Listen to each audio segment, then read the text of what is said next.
Hello mga kananay! Welcome back sa aking channel.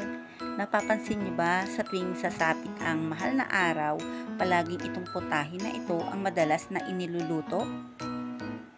Sabi nga, ang mahal na araw ay ang paggunita kung paano tayo niligtas ni Hesukristo, kung paano niya inako ang bawat kasalanan ng mga taong tulad natin. May kanya-kanyang paggunita, paniniwala at tradisyon ang mga Pilipino kapag sumasapit na ang mahalagang okasyon na ito. Pero bago natin alamin, halika't atin muna itong lutuin. Narito ang mga sangkap na kasolang sayote. Napakadali lang lutuin at madaling hanapin ang mga rekado nito. Andyan ang sayote, labahitas, sibuyas, kamatis, bawang at paminta. Ang una kong ginagawa, binababad ko muna ang labahita sa mainit na tubig bago ko ito pirituhin.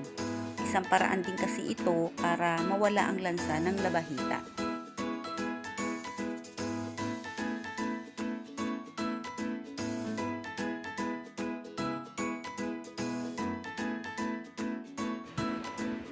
Igisa ang bawang, sibuyas at kamatis, saka natin ilalagay ang sayote at paminta. Lagyan lamang ito ng sapat na tubig na nakadepende sa inyo kung hanggang saan.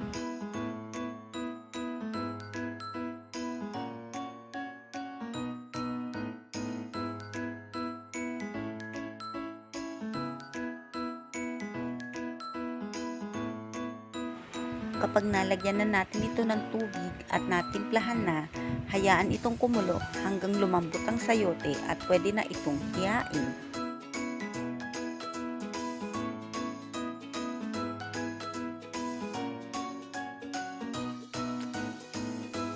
At eto na nga mga kananay.